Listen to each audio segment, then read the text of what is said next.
What makes one an expert? I think it's important to start out with what is an expert. Merriam-Webster's dictionary describes an expert as having, involving, or displaying special skill or knowledge which is derived from training or one's experience.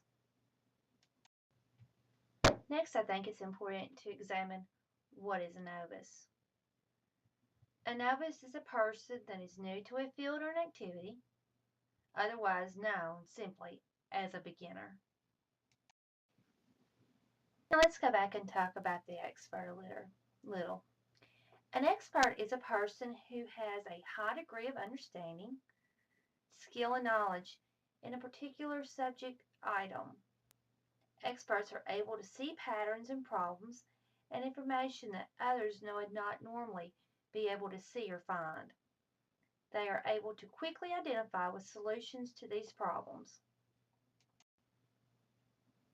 To continue examining the expert, another important aspect of the expert is that they are able to develop in-depth knowledge. With this knowledge, they are able to interpret what they find, how they will organize it, and also able to find solutions to the problems. They are able to organize knowledge into key concepts. Their approach to information is very different from that of a novice.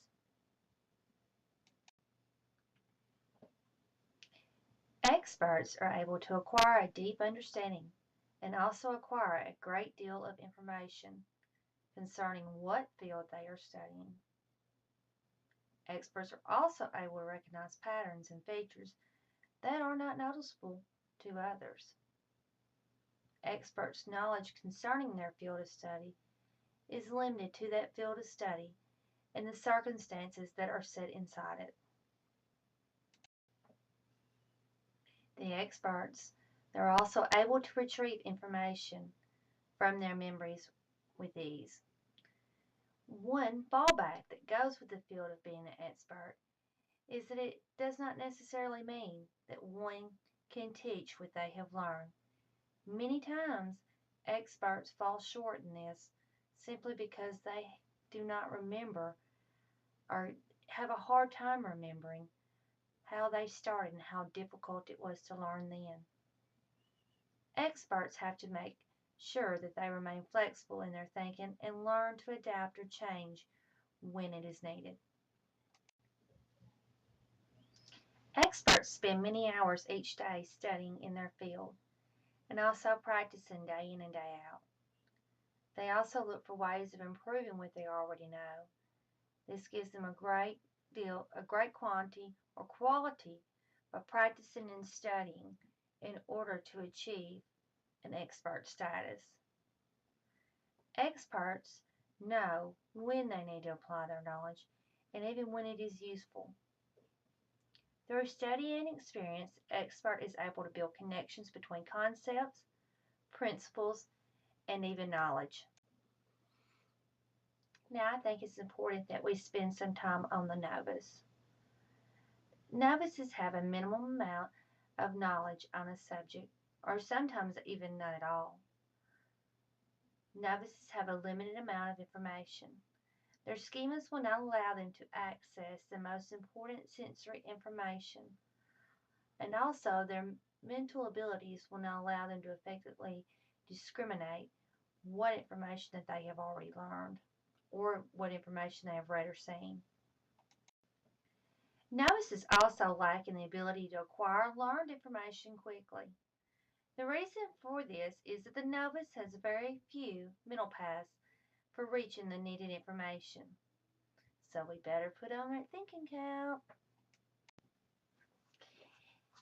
Now, since learning the difference between a novice and an expert, you might be wondering, how can I, a novice, become an expert? For a student to become an expert, they must be ready to devote many hours. They also must learn how to organize knowledge around major concepts and principles. Learners will need to have an extensive foundation of knowledge, resources, and background information on the area of which they are learning.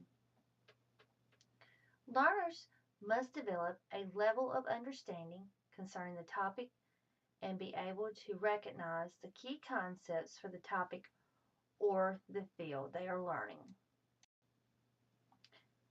Other ways for a novice to become an expert would be learners must be able to learn to connect ideas in meaningful ways. Learners must keep their minds open and be flexible for change. They also must learn how to self-regulate not only their thinking, but also their actions and probably even their time. And last but not least, for a novice to become an expert, it is very important for one that wants to become an expert to understand that there's always more to learn and that there's always room for improvement, that the learning never ends. This is the end of my slide presentation. I hope that you enjoyed it, and I hope that you learned what the difference between a novice and an expert is, and if you're wanting to become an expert, what steps that you will need to start